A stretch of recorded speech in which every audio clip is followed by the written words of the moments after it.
So how did we do it? I mean, really, how did our species, this, scattered family of primates, go from just surviving on this planet to completely mastering it?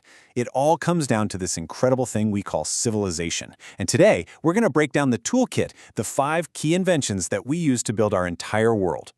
You could start the story 3 billion years ago with tiny atoms floating around, and then fast forward through millions of years of evolution.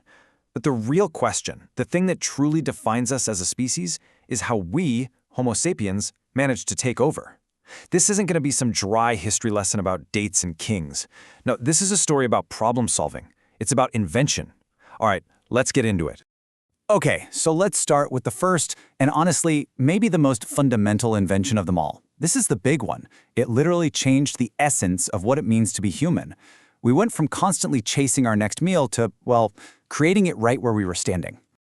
So picture this. We're in the fertile lands between the Tigris and Euphrates rivers, and the people of a city called Uruk figure something out. They figure out how to harvest cereal grains, things like wheat and barley. And yeah, it was grueling work, crushing grains between stones all day.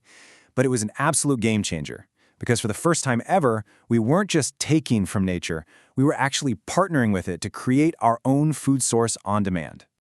But here's where it gets really fascinating. There was a trade-off, a big one.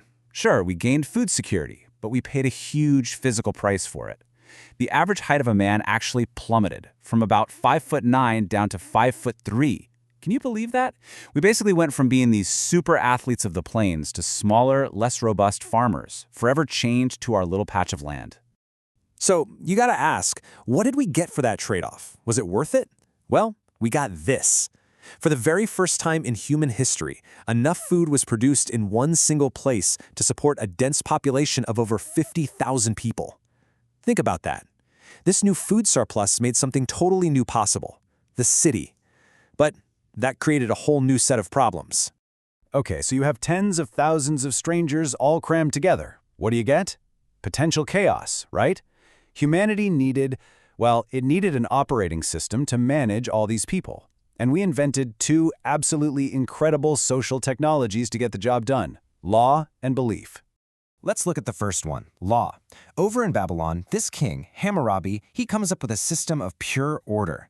He commissions this massive 7-foot-tall stone slab and carves 282 laws into it that every single citizen had to follow. Now that quote, "an eye for an eye," is the one everyone knows. But the really revolutionary idea here was having a written code that, in theory, applied to everyone. Now let's be super clear about something. This was not about equality. Not even close. For example, Law 199 said that if you destroyed a slave's eye, you just had to pay half their value. But, and this is a big but, as harsh as that sounds to us, it was a huge leap forward from just personal revenge. It created a predictable, structured society. An unequal one for sure, but a structured one. All right, so that's law. But what about belief? This is where ancient Egypt just blows my mind. They created order with this powerful shared belief system. Just look at this social pyramid. Down at the bottom, you've got the peasants and slaves. Their whole purpose in life? To farm and build. And then you go all the way up to the very top, to the pharaoh, who wasn't just a king, he was a living god. Everybody, from the lowest scribe to the mightiest soldier, knew their place, and their purpose was to serve the divine will of that pharaoh. It was belief that held the entire thing together. So you've got agriculture for food, and you've got social systems for order. What's the next step? Well, the next logical invention allows you to scale everything up dramatically. Yep, welcome to the age of the empire. And wow, does anyone demonstrate the power of this new model better than Alexander the Great? I mean, just look at the speed here. In a little over a decade, a 20-year-old kid from Macedon conquered basically the entire known world, from Greece all the way to India. The empire wasn't just a kingdom, it was a technology for projecting power across insane distances on a scale nobody had ever seen before. But all of this incredible concentration of power in just one person's hands, it raised a huge new question.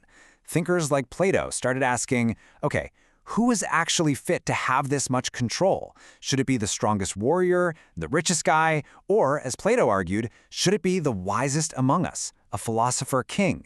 And let me tell you, that question would echo for the next 2,000 years. So, with all these massive empires in place, something pretty unexpected began to happen.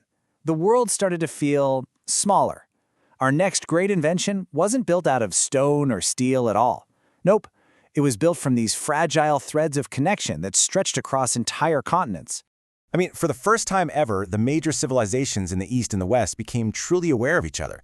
You've got the Roman Empire over in Europe, the Parthian Empire in the Middle East, and the Han Dynasty out in China. And they started to form the very first global networks. Networks of trade, sure, but also networks of ideas and, yeah, of course, conflict. And this slide just illustrates it perfectly. The Silk Road is the classic example, right? You have silk, this incredibly prized luxury good, traveling thousands and thousands of miles from Han China all the way to Rome. But it wasn't a direct flight, you know?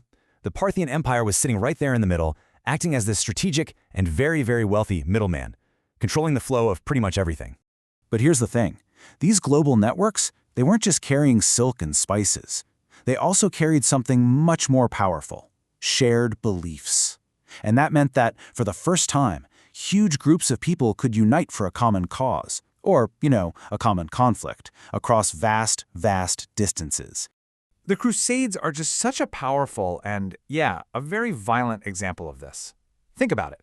For nearly 200 years, you had kings, nobles, and regular peasants from all across Europe uniting under a single shared Christian identity, all to fight for control of a city, Jerusalem, that most of them had never even seen. This was a truly global-scale interaction, and it was all fueled by faith.